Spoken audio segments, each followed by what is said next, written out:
So the health of the UK economy understandably impacts everyone in life, particularly in the health and social care space. And of course, we're going into election year potentially, and there's a lot of talk, understandably, about health and social care. So getting an understanding of the state of the economy, I think, is really important. And reading in between the headlines, I think, is really important too. So that's why it's great to have Julius with us today. Hi, Julius. How you doing? Yeah, I'm doing well. Thanks for having me on the show today. So now you've got an awesome job title. You said it earlier on. What is it again? Tell us. Yeah, so I'm the European labor economist for Appcast.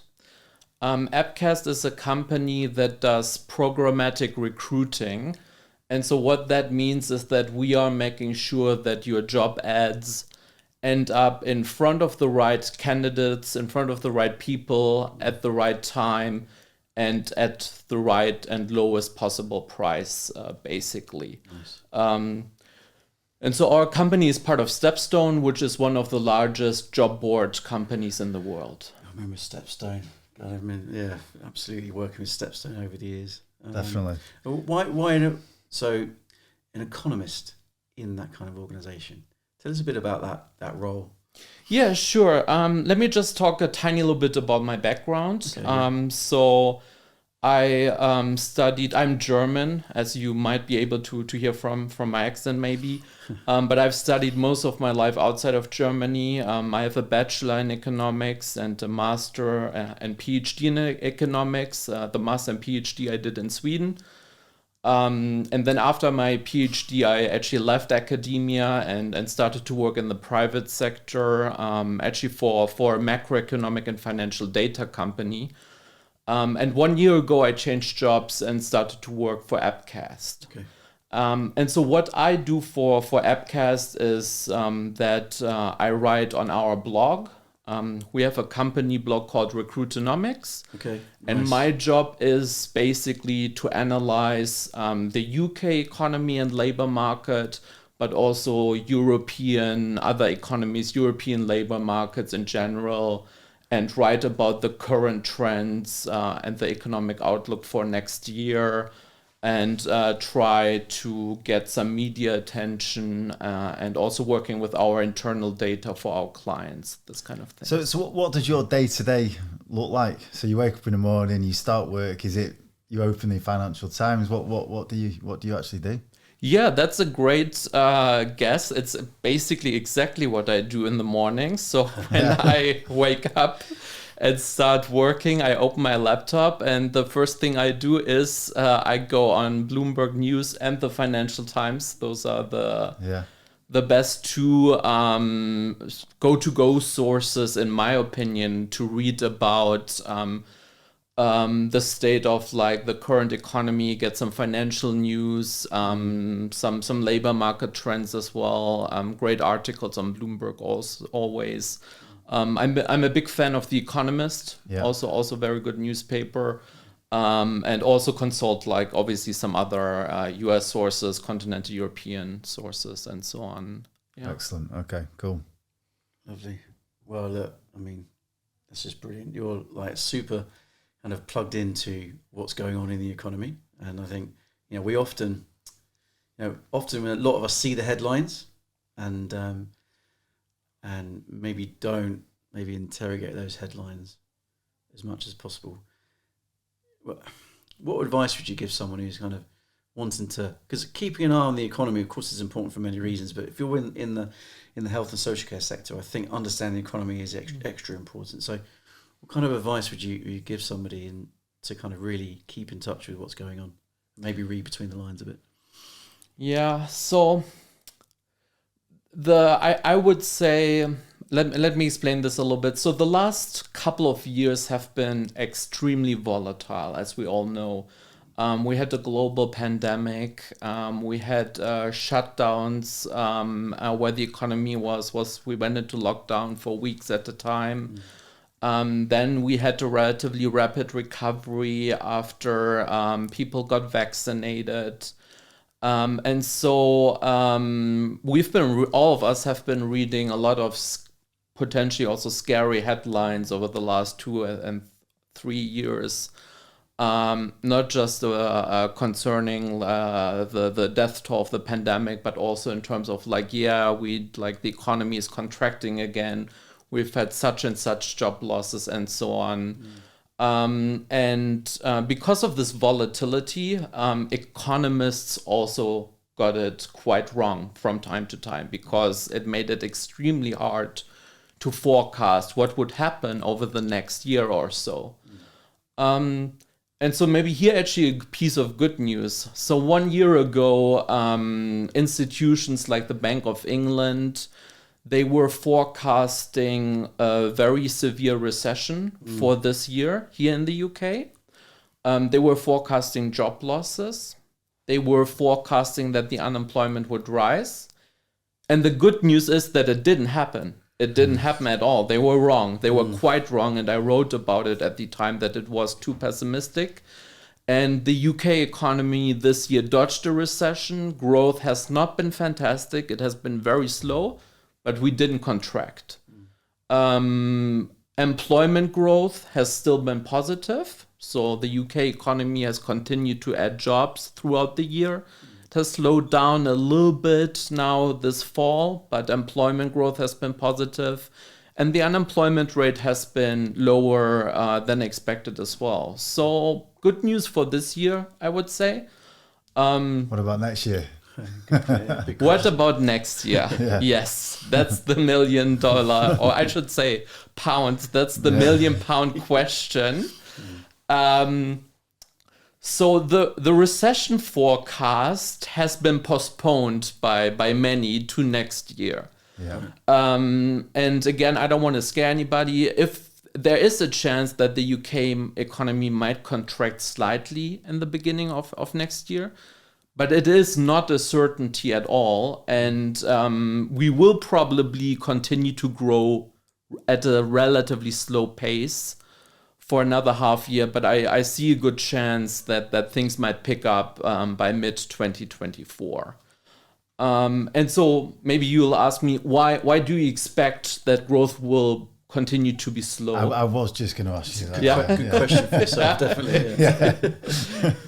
And so the reason being, one of the main reasons is obviously that interest rates have gone up significantly. Yeah. And so why have they gone up? It is because the Bank of England has been raising interest rates all the way up to over 5%. And the reason being is that we've had 2 years of very, very high inflation. And they are now determined to bring inflation down. And the only way they can do that is by raising interest rates and bring demand in the economy, bring spending, total spending down. So the Bank of England cannot do too much about global food prices. They cannot do too much about the price of oil. They cannot do anything about the commodity shock, that price shock that happened as a result of the Russia invasion. Yeah. They can influence the economy only by having an impact on domestic consumption, domestic spending, how much people spend here in the economy. And so they want to reduce that because inflation and quite frankly, wages as well are still too high. Wage growth, not wages. Wage growth is still a little bit too high for their liking. So I was going to ask you about this. So with wage growth, because it has hiked up quite a bit, does that put people's jobs at risk if things become tighter? Because the obvious thing to do is then go, well, all those expensive or more expensive job roles, let's strip them down a bit. Yeah. Does that make sense? That does make sense. So unfortunately, so wages in the UK over the last few months, over the last half year, have been still growing at a pace of about 7 to 8% nominal wage growth. That's not the case. That's an aggregate number. That's not the case for everybody. Right. Yeah. So not everybody will have seen that wage growth. For some people, the wage growth will have been lower. Their wages will have stagnated. Some people will have switched jobs and might have gotten maybe a 15% rise or potentially even more because they found a better job. But on average, across all sectors, wages have been growing at about 7% maybe. Do you know what they are in healthcare at all? To be honest, that it will, I mean, healthcare, that is a good question. So actually, it has been high in healthcare, depending on whether it's the private sector or the NHS. I think the NHS staff got a bonus, actually, from the government this year. And so that bonus had an impact on wage growth, but you need to remember that it is a one-off payment, right? So if you get a big one-off payment, then in the figure that will be recorded as wage growth. But if it's a one-off payment also, that means that maybe this year a lot of NHS staff has seen their wage grow quite a bit, and next year they will not get that one-off payment, right? So on average, maybe wage growth at the NHS might have been also reasonably high, but only thanks to the bonus. And so, as I said, so with wages growing at 7% and the Bank of England having a 2% inflation target, they need to bring that number still down further. And so, unfortunately, the only way they can do that is by having a very high interest rate policy. And also what some people at the Bank of England have said is that they want to see, unfortunately, a little bit more slack in the labor market. And what does that mean? Unfortunately, it means that they want to see a labor market that is not that tight. And they potentially want to see maybe the unemployment rate being a tiny little bit higher than where it is right now, because that would lead to lower inflation. Wow. Goodness. That's mad, isn't it? It is a little bit maddening if you think about it, and you need to remember though the policymakers at the Bank of England, they are not obviously bad people. They have an inflation target given to them by the government. And we've been experiencing, especially last year, a period where the labor market was extremely tight, especially in some sectors like hospitality, truck driving, retail, where a lot of also the healthcare sector probably, where a lot of blue collar workers have been missing due to Brexit. So there is the supply of these blue collar workers has dried up due to Brexit, and because of that, wages in these sectors have gone up, and as wages have gone up, prices have gone up, and that's the kind of inflation that the Bank of England is wants to reduce right now. So. Sorry, Chris. So something you said before. So if certain bodies are making a forecast which is too pessimistic, what kind of effect does that have on the economy at the time? Because people panic, don't they? And they do take precautions, change things. And if they've got it wrong, how can that be allowed? Well, I mean, it's not a question of allowing it or not allowing it. I think, as I said, so if people at the Bank of England or the OBR, the Office for Budget Responsibility, make forecasts about the economy, they are doing the best they can. The economy is extremely complex, millions of workers and households interacting with each other. Hundreds of thousands of companies making decisions about spending, about hiring people, about people letting go. And then you have these shocks. Some of them can be to some extent predicted, but a lot of them cannot be predicted. The invasion of Ukraine couldn't really have been predicted to such an extent, and what impact that would have on global energy prices and things like that, right? We've been living in extremely uncertain times. And what I've been seeing over the last 2 years is that a lot of forecasts, not just coming from the Bank of England, but also coming from the International Monetary Fund or private sector forecasts, just got it quite wrong.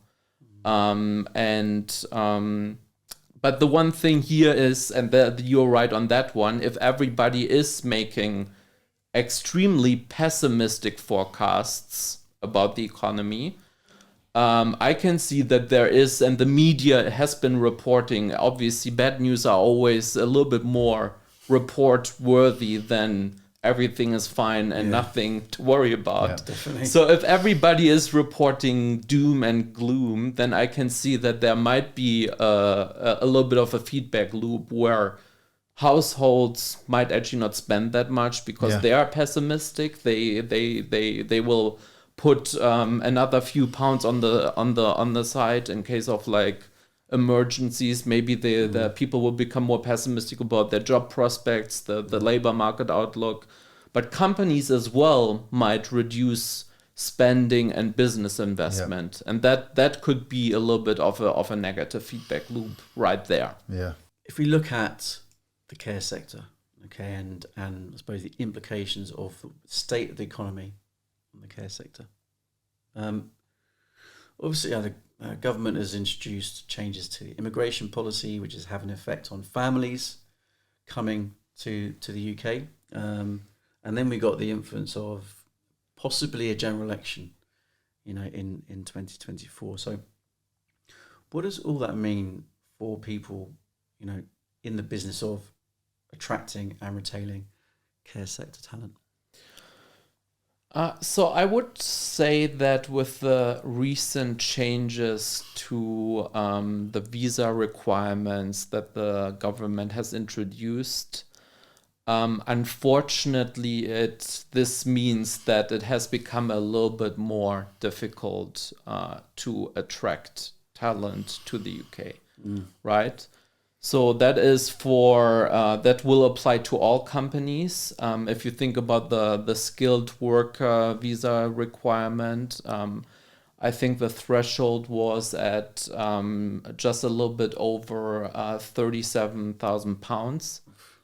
And basically, if you think about the context of that number, the median wage here in the UK is roughly £33,000 maybe, and median means there's like 50% of all workers who will earn below, and there's 50% of workers who will earn above. And so this £38,000 number is relatively high because there's only maybe about 25% of workers in the UK who will earn more than that, right? Okay.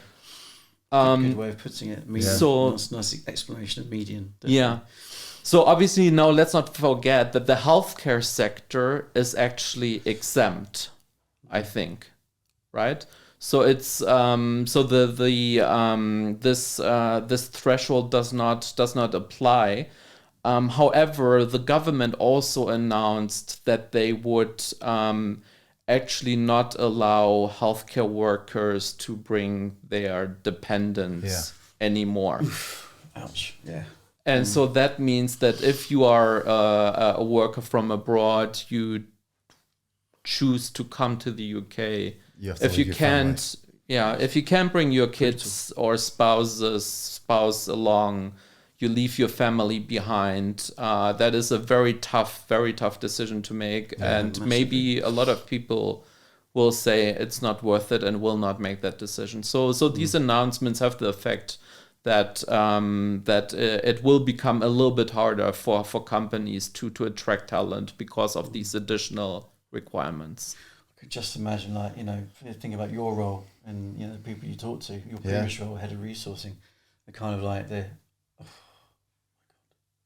life has just been made a lot more difficult. Definitely, because we'd have people who'd come over, maybe as a nurse, and they'd come over and do their initial training, and there'd be a period of time before they bring their family over.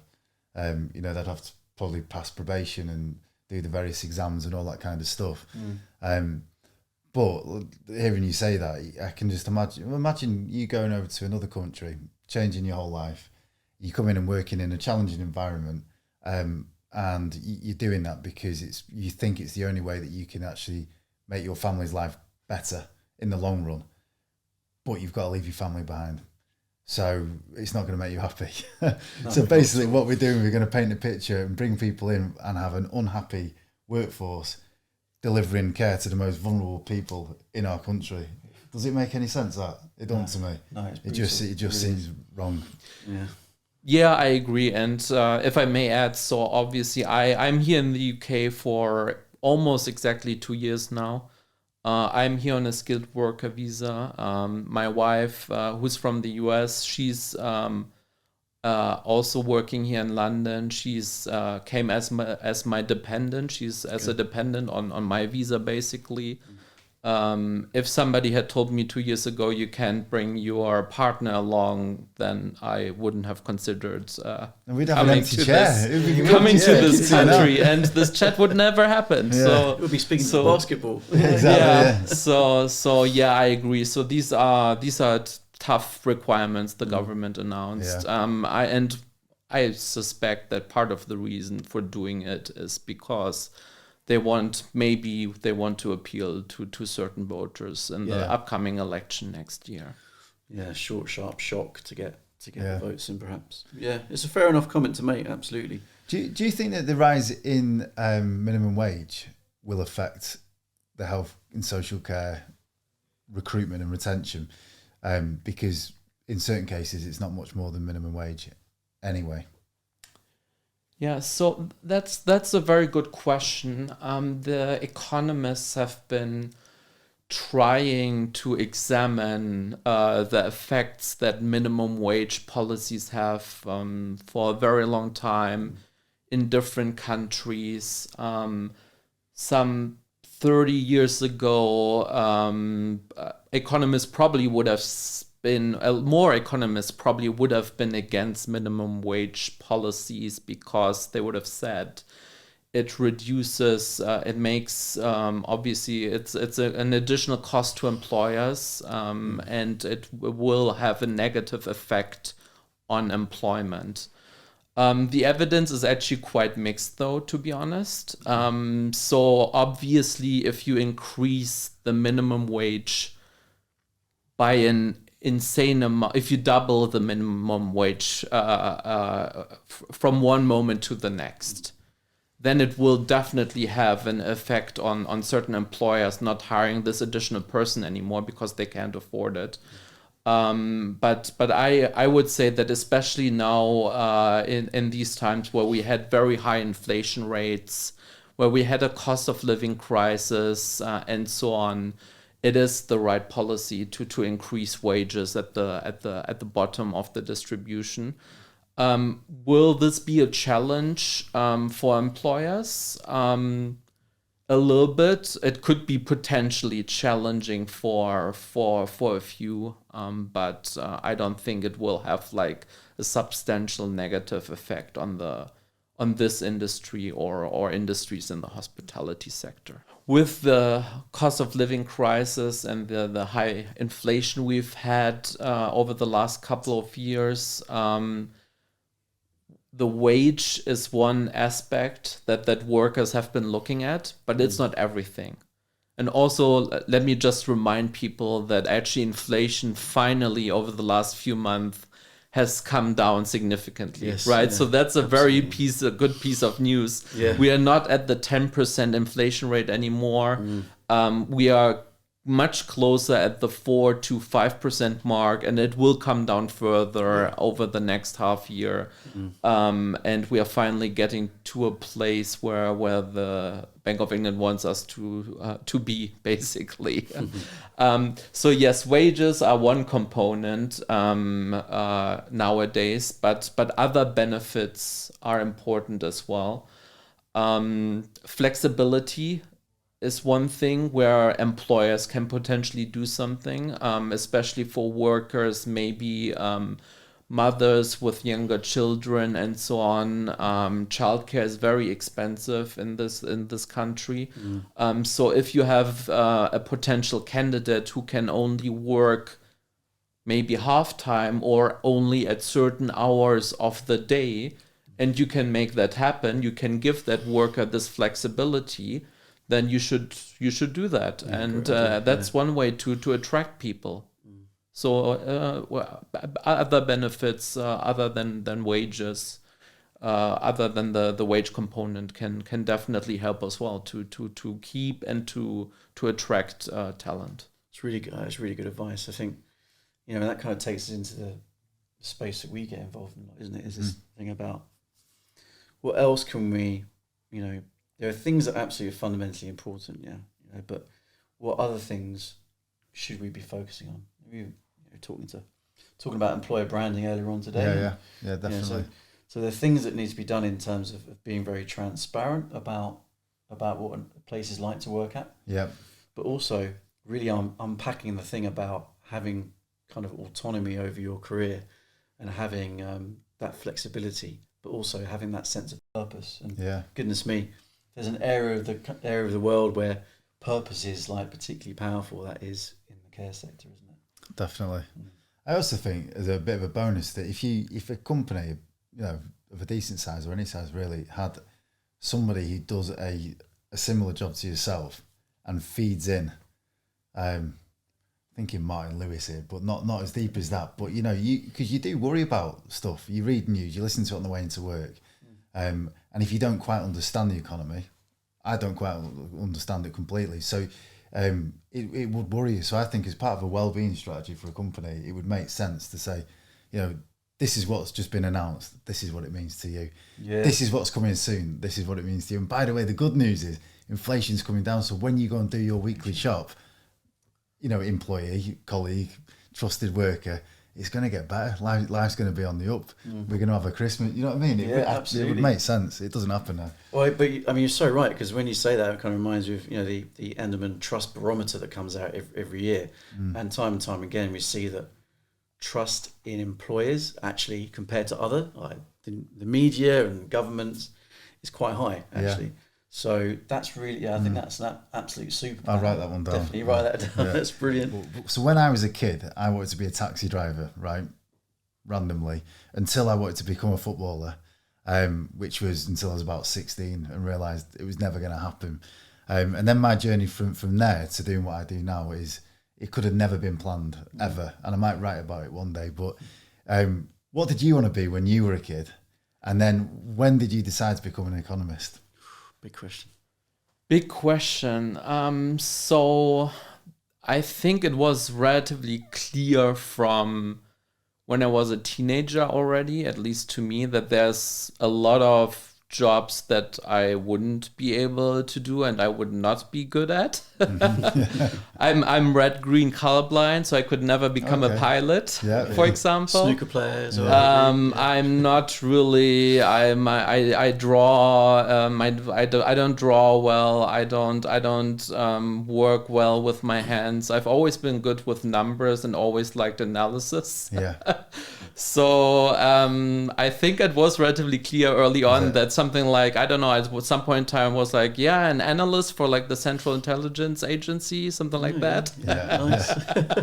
And then when I was like in high school, my dad always already started to give me actually business newspapers. He's been a long time reader of The Economist, some German business newspapers and so on. I started to read them, a couple of business books, etc. And then, after high school, I just went for a bachelor in economics and I absolutely loved it. And so that kind of like threw me on that path I've been on. Interesting. I've got another one as well. So I've spent a lot of my working life in a new business sales type role, which, I should know all the tricks of the trade, and I do. But I'm terrible. I'm so susceptible to people selling to me in certain circumstances. So if someone knocks on my door, I answer the door. My other half will be like, "Oh, here we go." I wish she wishes she would have answered the door. So because you're so good with numbers and all that, are your own like personal finances and your own life admin, is it just like second to none, all done, or have you had enough when you've done your day job and your personal finances and admin and all that is all over the place? Yeah, no, I try to definitely take care of my personal finances. I think there are certain areas where I'm trying to be thrifty. I don't have a phone contract in this country. I just get like the cheapest prepaid plan, which is enough for me. I think that I'm saving a few pounds here and there. But at other times, I like to indulge myself. So we moved here to London 2 years ago, and we've been trying to take advantage of some of the good restaurants the city can offer, and they're not always cheap. So, so there's that. Strange question, but there you go. Lovely. Well, thanks for coming, and look forward to getting this out. Thank you so much. It's been a pleasure, and thanks for having me. Brilliant, and I hope you get to Winter Wonderland later today. Yeah. Okay, so thanks for listening. This is Engaged Care Talent, and today we had Julius on talking to us about the economy and what that means for health and social care. If you're enjoying this, please like and subscribe. I can't believe I'm saying that. My kids will be like, what's my dad doing saying that? Brilliant. But please do like and subscribe and share with your friends, because that's how we grow. Thank you.